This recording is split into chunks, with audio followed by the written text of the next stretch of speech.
Good afternoon and welcome to the inaugural episode of the Sports Hour podcast. I am Dan and joining me today is co-writer of the podcast, Blake. Today we're looking into the Philadelphia Eagles Week 5 matchup that featured the third game of the season for Carson Wentz, a shocking finish, and much more. A final score of 23-21, the Eagles ended up losing the tight battle after a cornucopia of bad calls, both by the refs as well as by the coaching staff. The offense started off strong and then quickly reverted back into struggling mightily until the fourth quarter, where Philadelphia's Lord and Savior Carson Wentz brought the team back from the brink of defeat. Well, nearly anyways. This is not the kind of football the Eagles can afford to be playing as the season goes on. Personally, I'm not too worried about the team as of yet, as long as they can be within a game or so in the division around the halfway point of the season. I think they might be okay. I am not too worried because I feel this is kind of team that might be going 9-7, 10-6, squeak into the playoffs type deal, as indeed the rest of the NFC East isn't that good. So let's start off our Week 5 review with some player grades, grading each position group based off of what we saw on the field. This week, I want to give Carson Wentz a grade of around a B+. Considering how rusty he was in his third game back, I think he performed rather well. The turnovers that we saw need to still be cut down. He's had turnover issues in the last couple games, as they did end up costing us the game with a big fumble to Linval Joseph. But it's not all him. It is somewhat the O-line as well, who really underperformed. Free rushers were coming through after stunts and the leg blitzes. The line was just not picking up at all. His throws had some good velocities, and his timing, except with Alshon, was pretty good, who he kind of threw around. He only completed 2 out of 8 passes to during the course of the game. All right, so now let's move on to the running backs, who for me get a C-. J.H.I., he looked fresh, but that was short-lived. He's in the third quarter. Eagles in the red zone. He went on to tear his ACL while fumbling the football. The team staff doesn't really know when or how he did it, but it's safe to probably assume that it was on the play where he was making a cut, fumbled the ball on without even being hit. So I would probably say that that's the play he tore his ACL. Yet again, we saw Adams only get 1 touch, again attempting to run him outside, which really makes no sense. Deuce Staley and Doug need to really sit down and figure out how in the hell they can get this running game going, which I think starts by simply running it more in general.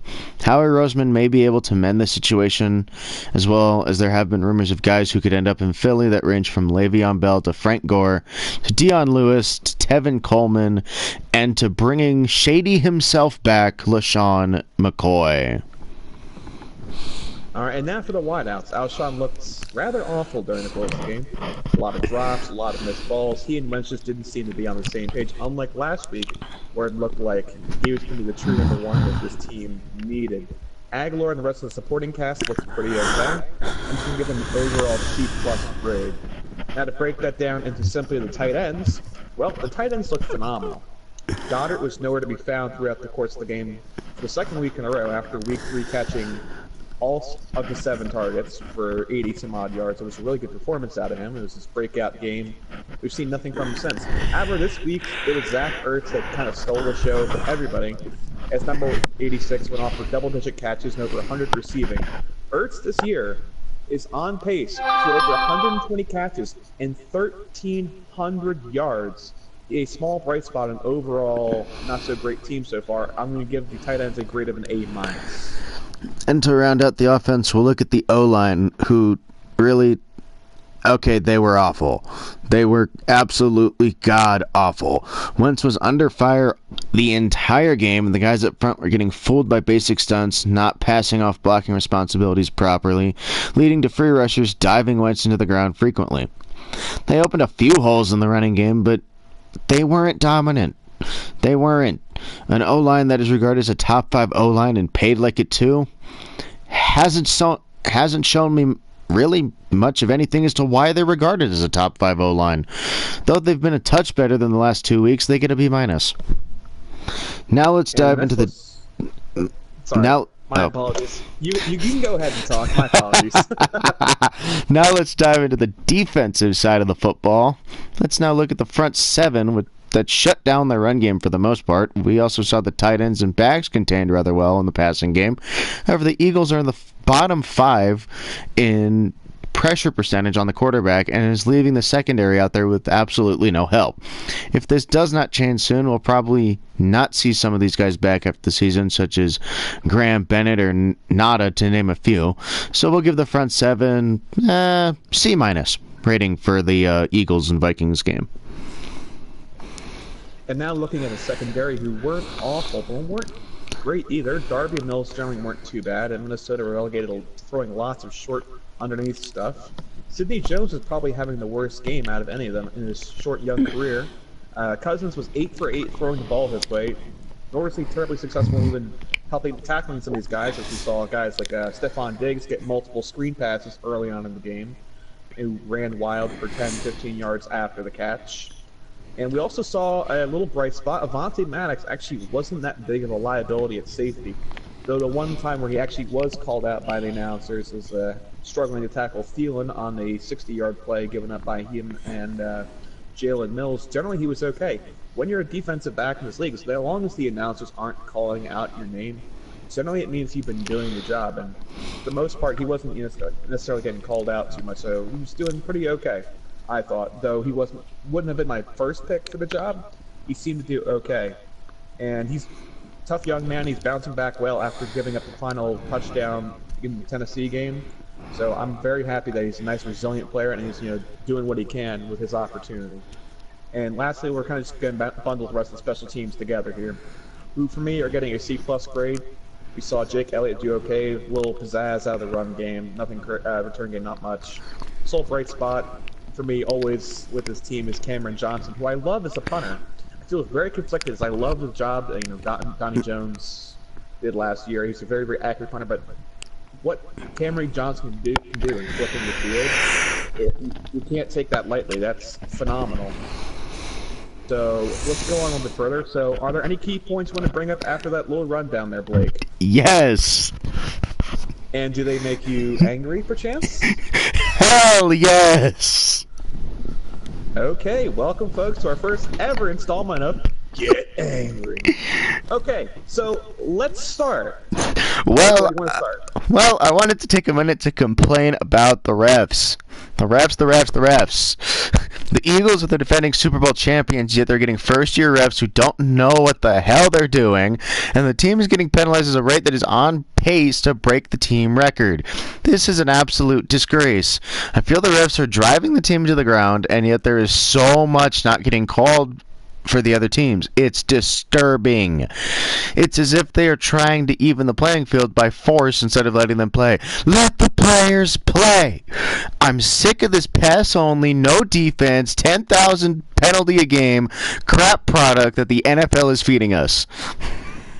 Can we also get angry about, I don't know, Jim Schwartz maybe? Go on. Well, we see that this defense seems to really only show up at home, and Jim needs to get angry. We know he is an angry guy. We saw him as the head coach for Detroit as a very angry, boisterous guy. It's not, he can't get alone what he needs out of this team by simply just having that palpable displeasure we see on his face constantly, that edgy guy attitude you see on his face with the sunglasses and the scowl. I want him yelling. I want him getting on his guys, getting them going, something. This team is so two-faced. I need that fire, that anger, the moxie, whatever this team needs. They just aren't showing what looks like full effort on every play. There are some key guys who are key leaders in this team that really need to step up. Bradham, Cox, Jenkins. And Jenkins seems to be the only one who's really performing out of the three. Somebody needs to get a big hit. Somebody needs to get a pick. Something. A big turnover. Something needs to start this fire. It's the coordinator's job to get these guys ready to go.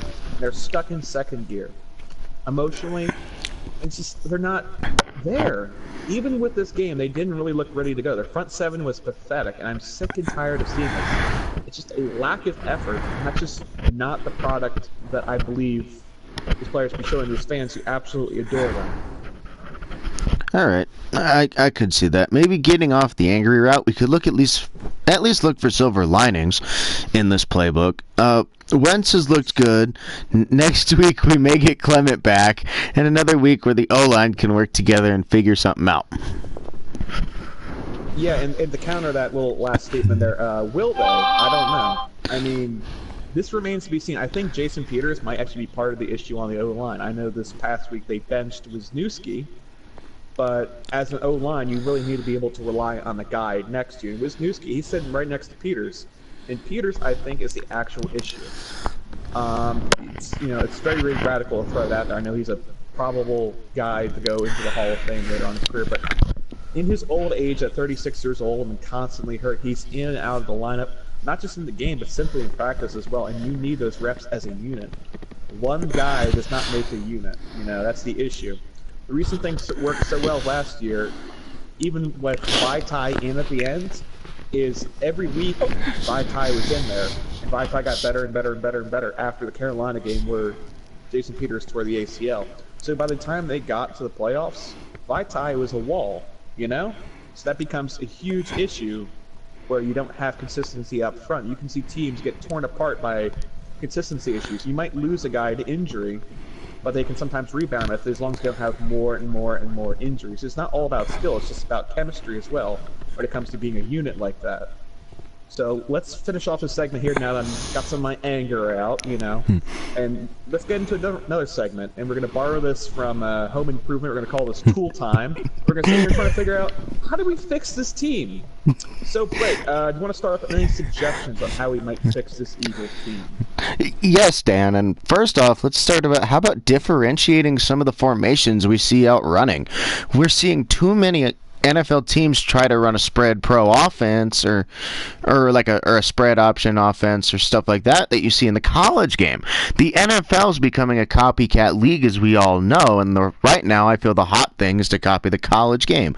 It's just trying to get your best athletes out there, which I get it, but I'd like to see a guy like Jordan Mailata dress on Thursday night against New York and be used in some different packages. Let's differentiate these things up. Let's show the Giants things that they didn't see on the film. Let's try to confuse them. Let's try to do something different here, because the definition of insanity is doing the same thing over and over again expecting a different result. Well, change the shit up. Indeed. And I would personally call for two things myself, and they are as follows. First off, I'd like to see some more usage out of a guy like Shelton Gibson. With no Mike Wallace or Matt Collins, he is your deep guy. I find Aguilar sometimes struggles with the deep ball. We saw that in the Tennessee game.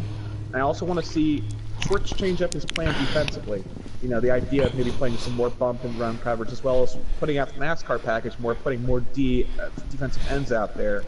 I want to see this D-line get confident. I want to see them get after the quarterback. And a little side note that I just read recently, Eric Flowers, the former first-round pick of the New York Giants, I believe in the year 2014, who was starting for them at right tackle this year to start the year, has now been cut a couple of days ago. So they're going to have somebody out there completely new on the right end.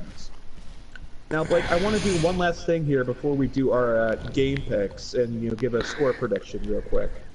And what I want to throw out there is the idea of, we've been hearing a lot in the Philly sports media that there is talks of bringing in a guy like a Le'Veon Bell or a LaShawn McCoy or somebody maybe even a little bit different. If you had to pick one guy to bring in here, I want you to tell me who you'd want most and why. All right, who I'd want most at the running back position? Well, I mean, I don't really... I'm honestly not sure. I mean, Le'Veon Bell, he's good, but I don't really know how the situation in Pittsburgh's going to play out with him, because I hear he's going to come back. McCoy, he was great for us in Philadelphia, and a player like him that's tough and rough, and it fits the demographic of the city of Philadelphia, but also Shady is prone to having suspension issues and off the field issues and that, and so if we bring someone like that in to replace Ajayi in the backfield, well, I don't want to lose a player after one game, 2 games, because he went out at night with his guy friends and did something stupid and got himself suspended, and then he can't play. So then we're back at square one. Yeah, I remember some of those old incidents from back in the day, going at the restaurants and not tipping. And the current one he's dealing with right now, which there's very, big time unsureness about the legal setup for him with the alleged allegations of a woman being beaten by some people that he was maybe to have hired to go after, an ex-girlfriend. So that's, something to really be wary about. Personally, for me, I'm looking not so much getting the best running back, but getting the best scheme fit. And somebody who I'd really like the Eagles to go after is somebody who's a bit more of a tough runner. There was something thrown out there yesterday about Jordan Howard. Now, I really doubt that Jordan Howard could possibly become a Philadelphia Eagle this year because the Chicago Bears, they're looking pretty good. I understand they have Tariq Cohen, but I'm pretty sure I saw the article come from Elliot Short Parks, who is a somewhat credible source in the city. If that has any legs, I'd love to see him here because we, I think, personally need a power option for a running back. Because Clement can do a whole bunch of stuff, but I don't think he's a true power guy. Nor is Smallwood. Adams, I don't know if they're using him right, or maybe he's just not quite as good as we think he is. That remains to be seen. But like, if I had a choice of anybody in the NFL, like a guy like a power back, Jordan Howard would be great, or just somebody who's like a low risk, high reward, like a Frank Gore even could be a really good option.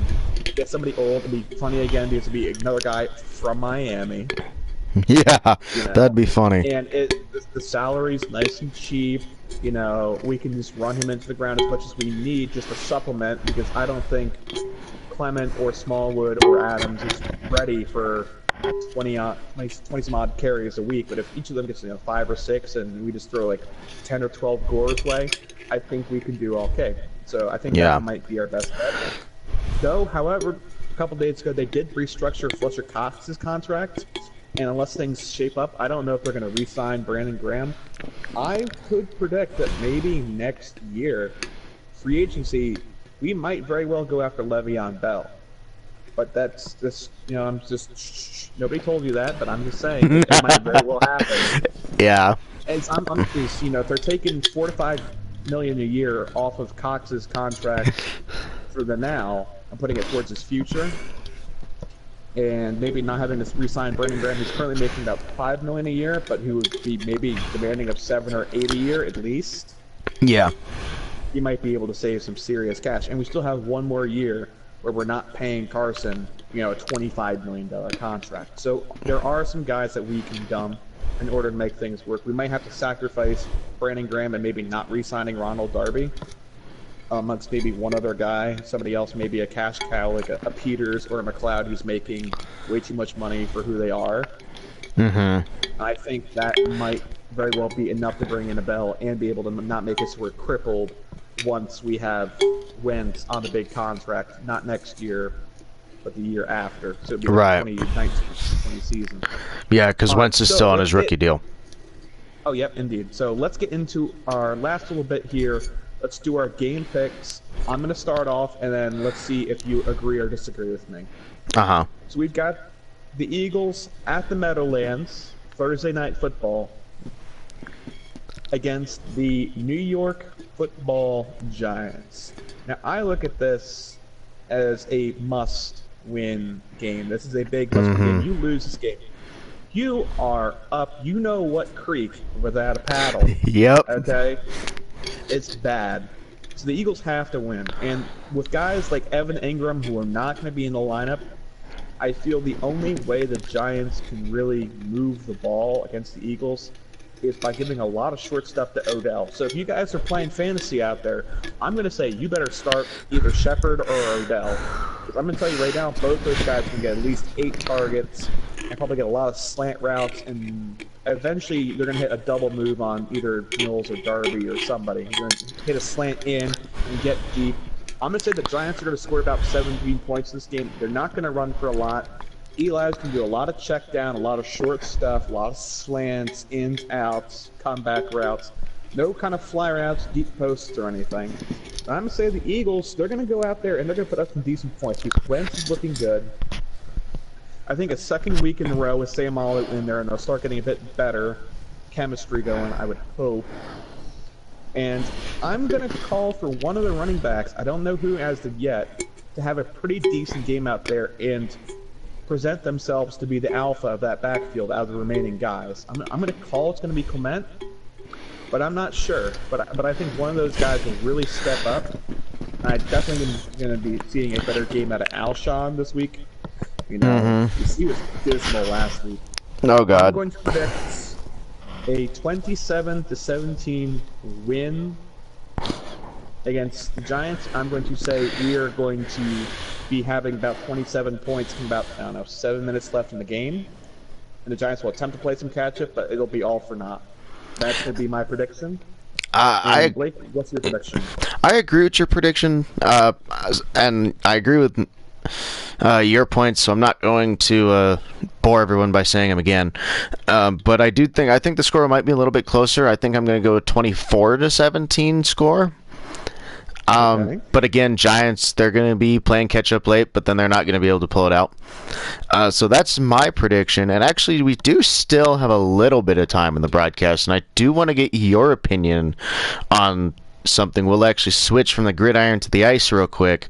Oh boy, I know it's coming. I know it's coming. The NHL season is now in full swing, and a couple weeks ago, the Philadelphia Flyers had announced their mascot, Gritty. Dan, you as a Flyers fan, I'm an Avalanche fan, so I really don't have a Philadelphia-based opinion on Gritty himself. But you as a Flyers fan, what is your opinion of not only the team this year, but also what's your opinion of Gritty?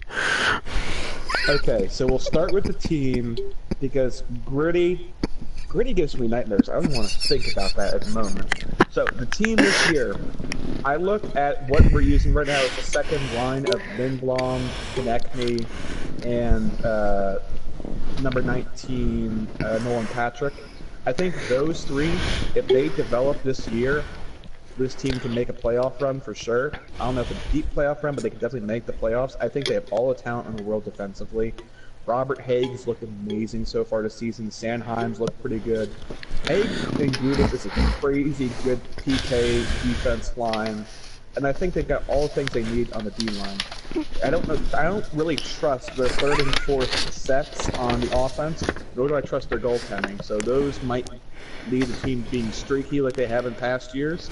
But I think overall they might be like a 7 seed in the playoffs, and they go to like 6 or 7 games in the series, and maybe get knocked out at that point, maybe by a number 2 seed, akin to a Penguins, for instance, might end up happening. And it pains me to say that, but the Penguins have been much better than the Flyers the last few years, and there's nothing I can really do to dispute that, per se.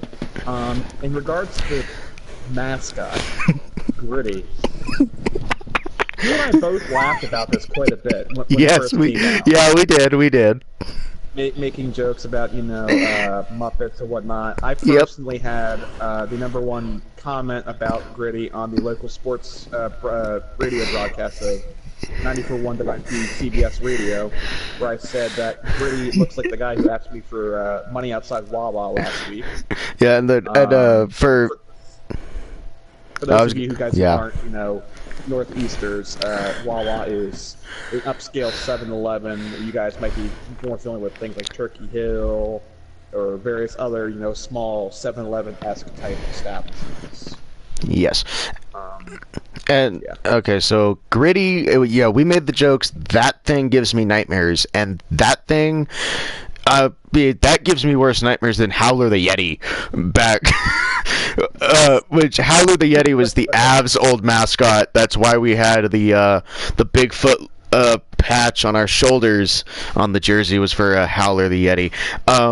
But since you gave your preview of the Philadelphia Flyers, I'll give my preview of the Colorado Avalanche, seeing as that's how the only interesting thing happening in Denver sports right now, because the Broncos are trash, and the Rockies just got swept in the NLDS by the Brewers. Let's not talk about that.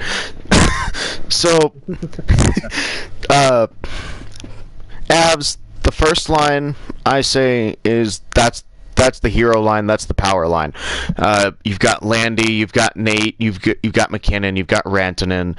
Up in the forwards, the defense is young. Barry, Jost, all the other defensive players. The goaltending in between the pipes, Varley is the number one, is really good. I think Grubauer still needs to prove himself, as he was the backup for Washington last year on the Cup run.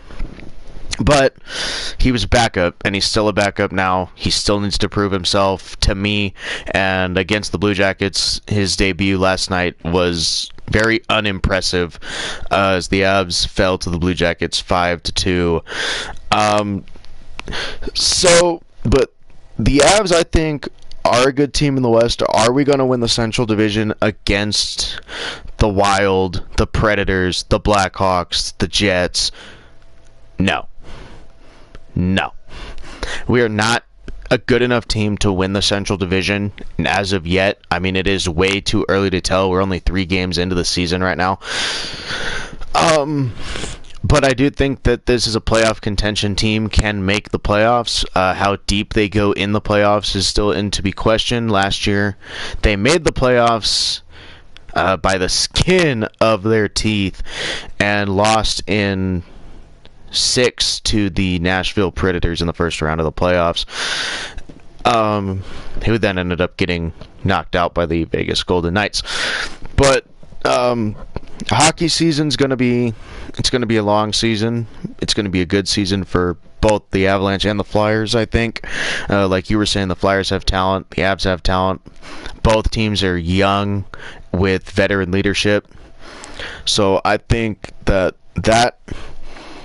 this NHL season is going to be an entertaining one to watch in both of our cities, and seeing as how the Avs are the only entertaining thing going on in Denver sports right now, that's going to be the main focus of our city, is the Avalanche, because the Rockies aren't playing and the Broncos are garbage. I mean, how do you get beat by Sam Darnold? Look, come on. That is a very fair point. And thank you for giving us the rundown on the Colorado Avalanche. So all 3 of our viewers who actually might be fans of both teams, because that's such a weird combo. How you became an Eagles fan and a Avs fan at the same time is such a rare combination. Well, I've been an Avs fan my whole life. It's an insight to a different part of the division, so it's okay. Yeah. I'm okay with it. Yeah. All right. Anything else you want to touch on really quick before we sign off here on the Sports Hour podcast and on the real episode? I think we touched on pretty much everything we wanted to talk about. We touched on a little bit more. Really, I guess basketball season's coming up. I mean, I don't really follow basketball that much. I mean, is there anything that you would say? I know you follow basketball a decent amount. Anything you would say that would be worth watching? I mean, other than the Golden State Warriors are probably going to dominate, and who knows what the Lakers are going to do with LeBron. For me, the NBA is a very hard product to watch anymore, because you kind of already know what's going to happen before the games are played, before the season even starts. You know, the 2 teams out west are going to be the Lakers and the Warriors. The 2 teams in the East are going to be the Sixers and the Celtics. And I think everybody knows the Warriors are better, and everybody knows that the Celtics are just better teams. And I'm thinking it's going to be Warriors-Celtics in the finals, and they're going to be Warriors in 6, unless some kind of massive injury happens to a star player on one of those 2 rosters. I think there's no real way to avoid that at this rate. I love the Sixers, and they are my team that I watch. But gosh darn, they just don't do it. They don't have quite enough star power. Unless Markelle Fultz plays out of his mind and comes out of the seeming basketball coma that he was in last year and fixes his shot and puts up crazy points, there's no bleeping way that this team comes close. I mean, they almost knocked off Boston last year, and that was with multiple guys missing on that Boston roster, and letting guys like Terry Rozier go off for 26 points a game and tons of rebounds and assists, and just looking like an absolute all-star. I just don't see in any way that the NBA is really much of a watchable product. I mean, on a night-to-night basis, sure. But once you get to the playoffs, you know what's going to happen when you watch these playoffs, but it's not a great product. Whereas the NFL, there's a lot more randomness. MLB, a lot more randomness. NHL, a lot more random. except for, I mean, everybody knows that Crosby's going to get a whole bunch of calls. He's his baby, but that's an argument for another day. Yeah, that's an argument for another day with Crosby. But yeah, I agree with you. The NBA is just—it's not an entertaining product to watch anymore. I mean, I guess I'll kind of keep an eye on the Denver Nuggets from time to time just because they're my local team. But really, other than that, I don't pay attention to it, except for really during the playoffs and really even during the finals, and even then I hardly watch it. Like if it's the game-deciding game, I might turn it on and check the score and go off with whatever the hell else I'm doing, which is probably watching the Stanley Cup, let's be real. Or baseball at that point. Or baseball at that point in June. So more entertaining things are on than, in my opinion, the NBA. Yeah.